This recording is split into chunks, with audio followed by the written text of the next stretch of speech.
কথিত ভালোবাসার নিদর্শন তাজমহলের প্রতিষ্ঠাতা সম্রাট শাহজাহানের লাম্পট্য ও ধর্ষণের ঘটনাগুলো সম্পর্কে কয়জনই বা জানে।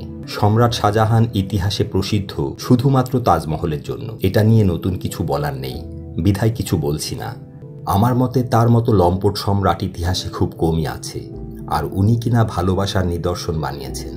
লাম্পট্যে ইতিহাস সৃষ্টিকারী শাহজাহানের হারেমে বিভিন্ন দেশের ও জাতের দাসী উপপত্নী থাকা সত্ত্বেও তার চিরকাল কুদৃষ্টি ছিল নিজ রাজকর্মচারীদের স্ত্রী তথা পরস্ত্রীর প্রতি। তার জাফর খান নামের এক কর্মচারী ছিল।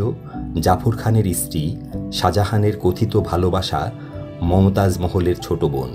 পূর্ণ যৌবনে তাকে দেখে শাহজাহান এতটাই অস্থির হয়ে পড়েছিল যে জাফর খানকে হত্যার সিদ্ধান্ত নিতেও দ্বিধাবোধ করেনি। তবে নিজের স্বামীর জীবন বাঁচাতে এগিয়ে আসে জাফর খানের স্ত্রী। শাহজাহানের শয্যাসঙ্গিনী হবার বিনিময়ে তিনি জাফর খানের জীবন রক্ষা করেন।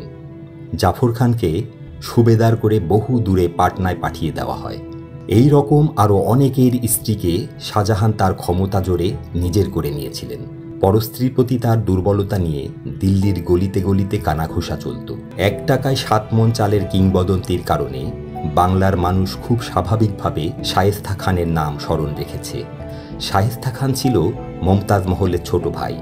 তার স্ত্রীও শাহজাহানের সৌন দৃষ্টি থেকে রক্ষা পাননি। প্রাচীন রোম সম্রাটদের কায়দায় খুব নিষ্ঠুরতার সাথে শাহজাহান তাকে ধর্ষণ করেন।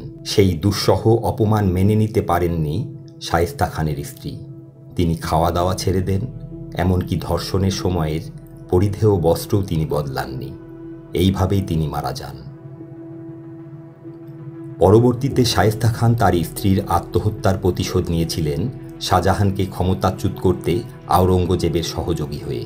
শাহজাহানের শেষ দিনগুলো সম্পর্কে কিছু কথা না বলে পারছি না।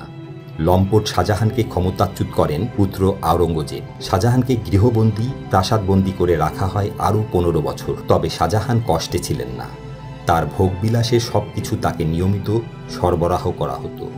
তার কামবাসনা ছিল খুব উগ্র। 65 বছর বয়সেও তিনি নানা রকম যৌনবর্ধক ঔষধ নিয়ে ব্যস্ত থাকতেন। তার প্রধান 2 সুন্দরী দাসী ছিল আফতাব ও মাহতাব। একদিন আয়নার সামনে গোফে তা দিচ্ছিলেন শাহজাহান। শাহজাহান খেয়াল করলেন 2 দাসী একে অন্যকে দৃষ্টি বিনিময় করছে। শাহজাহান সেই দৃষ্টিতে তার প্রতি তাচ্ছিল্য দেখতে পান। শাহজাহানের আত্মসম্মানে ঘা লাগে। শাহজাহান ঠিক করলেন কয়েক ধরনের যৌনবর্ধক ঔষধ সেবন করে দাসীদের সমুচিত শিক্ষা দেবেন। তাদের শিক্ষা কতটুকু দিতে পেরেছিলেন তা ইতিহাস বলে না। তবে অতিরিক্ত ঔষধ সেবন করায় তার মূত্রনালী বন্ধ থাকে 3 দিন, যা তাকে মৃত্যুর দোরগোড়ায় নিয়ে যায়। এর কিছুদিন পরই শাহজাহানের মৃত্যু হয়। এই যুগ আর ওই যুগের মাঝের পার্থক্য কেবল সময়ের। এই অন্যায়গুলো আজও সমাজে চলছে, কেবল ভিন্ন রূপে।